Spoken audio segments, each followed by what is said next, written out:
हर व्यक्ति की जिंदगी का एक निश्चित भाग है शादी। पर शादी की क्यों जाती है? क्या ये प्यार से उपजा पौधा है या एक परंपरा या बचपन से बोया गया बीज? जो भी है, पर ये तो निश्चित है कि ये एक सामाजिक संस्था है जो बहुत से उद्देश्य पूरे करती है। कई लोगों का मानना है कि शादी की व्यवस्था जीवन भर के साथी को पाने की व्यवस्था है, प्यार, परिवार और बच्चों के लिए एक सुखद वातावरण देने की व्यवस्था है। ये व्यवस्था एक जीवन साथी, एक दोस्त और प्यार पाने का तरीका है। पर क्या यह व्यवस्था सच में इसीलिए है? और ये कहाँ तक अपने इन मूल्यों पर खरी उतरती है? आइए समझते हैं। जब राजाओं की सत्ता हुआ करती थी तो विश्व के अलग अलग कोनों में शादी अक्सर राजनैतिक या आर्थिक व्यवस्था का रूप लेती थी। राजाओं में शादियां समझौता के तौर पे होती थी, युद्ध जैसी परिस्थिति को बचाने के लिए।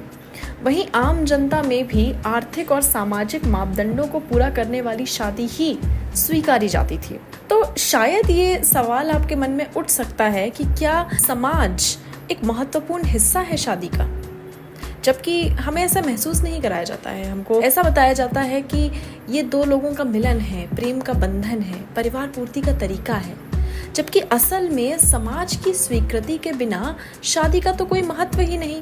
दो लोगों के मिलन को अगर समाज स्वीकार नहीं करता तो उसे शादी माना ही नहीं जाता है, क्योंकि शादी तो स्थापित ही समाज ने की है नियमों में बांधने को। पर समाज का शादी में दखल देना क्या गलत है? और अगर गलत है तब तो समाज की स्वीकृति जिंदगी के हर पड़ाव में व्यक्ति को जरूरत होती है, तब तो वो भी गलत है।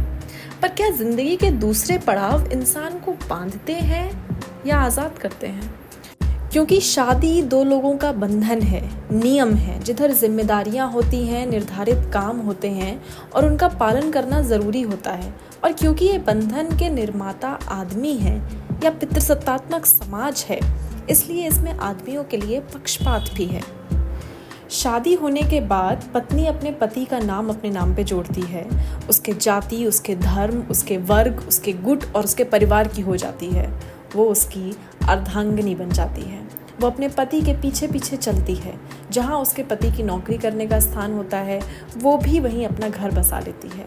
अपना भूतकाल भुलाकर अपने पति के ब्रह्मांड को अपना वर्तमान बना लेती है। वो खुद को और अपनी कठोर निष्ठा को अपने पति पे न्योछावर कर देती है।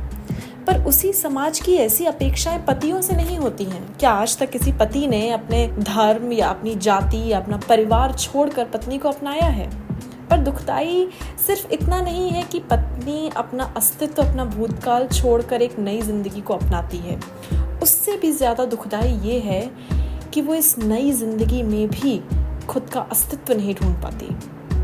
पति अपनी रोजमर्रा की जिंदगी में उलझा हुआ अपने काम और राजनीति में प्रगति और परिवर्तन का सामना कर कर के जब वो थक जाता है, शाम को उसे स्थिर घर की तलाश होती है, जहां उसे अपनी बीवी और बच्चे सुकून देते हैं। उसका अस्तित्व उसके साथ और उसका परिवार उसके साथ होता है। वहीं पत्नी का काम हर रोज घर संभालने का होता है। उसके पास भविष्य को प्रभावित करने का अधिकार नहीं होता और ना ही दुनिया को बदलने का। वो दुनिया से संपर्क सिर्फ अपने पति के द्वारा रखती है। आदमी अपने घर गृहस्थी को संभालने और घर सजाने में थोड़ा इच्छुक होता है, क्योंकि वो अपनी आत्म अभिव्यक्ति अपने काम के माध्यम से पा लेता है। वहीं महिलाओं के लिए उनकी अभिव्यक्ति उस जेल को भवन बनाने में ही है। सिमोन अपनी किताब सेकंड सेक्स में लिखती हैं कि महिलाएं खुद को ढूंढने की कोशिश करती हैं, स्टोव चमकाने में, कपड़े साफ रखने में और चिकने फर्नीचर में। पर ये सब चीजें उन्हें उनके व्यक्तित्व से नहीं मिला पाती। सोना, खाना और सफाई करने का ये सफर स्वर्ग की ओर जाता दिखना बंद हो जाता है। धूल से युद्ध कभी समाप्त नहीं होता। पर खाना बनाना खुद को पहचानने के बराबर है, एक कला है। और गृहिणी एक सफल पनीर की सब्जी बनाने में संतुष्टि पा लेती है। पर जैसे घर के बाकी काम एक दोहराव के कारण आनंद छीन लेते हैं, वैसे ही चूल्हे का जादू शायद ही एक भारतीय महिला को रोज रोज सदियों से रोटी बनाने में प्रोत्साहित कर पाए। गृहिणी कोशिश करती है कि वो अपने काम में अपना व्यक्तित्व भी छोड़ सके, ताकि कोई और उसके जैसा काम ना कर पाए। इसलिए उसके खुद के संस्कार होते हैं, अंधविश्वास होते हैं और अपने तरीके होते हैं काम करने के। पर अक्सर उनका ये पर्सनल नोट एक अस्पष्ट और बेमतलब तरीका चीज़ों को रखने का होता है। गृहिणी का काम स्वतः नहीं देता उसे, किसी प्रकार से समाज के लिए सीधे तौर पे उपयोगी भी नहीं है, ना तो भविष्य के लिए कुछ निर्धारित करता है और ना कुछ उपज करता है। उसका काम उसे अपने पति और अपने बच्चों पर निर्भर बनाता है। जब शादी के बाद हनीमून पीरियड खत्म होता है तब कठिनाइयां आना शुरू होती हैं। पत्नी अपनी स्वतंत्रता पुनः प्राप्त करने के प्रयास करती है, जो कि थोड़ा मुश्किल होता है। अक्सर उसका पति, जो कि परिवार का मुखिया है, जिसके पास नैतिक और सामाजिक श्रेष्ठता की उपाधि है, बौद्धिक रूप से भी श्रेष्ठ दिखता है, जिसने किशोर अवस्था से ही न्यूज़, वर्ल्ड अफेयर्स में रुचि दिखाई है, उसको कानून का ज्ञान है, किसी दल या संघ या सामाजिक संगठन का हिस्सा है, एक नागरिक या वर्कर होने के नाते उसके पास विचार होते हैं। वहीं महिला के लिए विचार एक मनोरंजन है, ना कि साधन। चाहे वो जितनी समझदार, संवेदनशील, ईमानदार हो, वो अपने विचार रखने के और उनसे निष्कर्ष निकालने के काबिल नहीं बन पाती, क्योंकि उसको बचपन से ही उसका अभ्यास नहीं है। तो अभी तक हमने ये समझा कि शादी दो लोगों का बंधन है, ऐसी संस्था है जो दो लोगों को बांधती है। और क्योंकि ये पितृसत्ता द्वारा रचित संस्था है, तो महिलाओं को पुरुषों के मुकाबले ज्यादा बांधती है।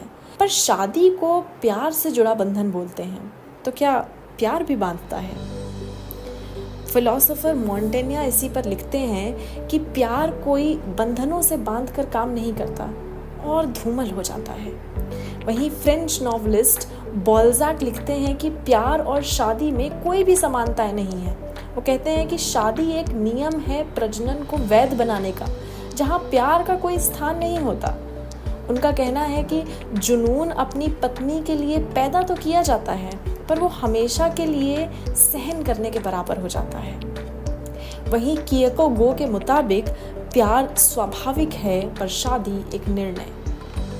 और जो प्यार बांधे वो घुटन बन जाता है, क्योंकि इंसान का स्वभाव है स्वतंत्रता, और कोई रिश्ता जो उस स्वतंत्रता को छीने वो प्यार कैसे हो सकता है? तो आखिर किस परिस्थिति में दो लोगों का रिश्ता बंधन नहीं आज़ादी देता है?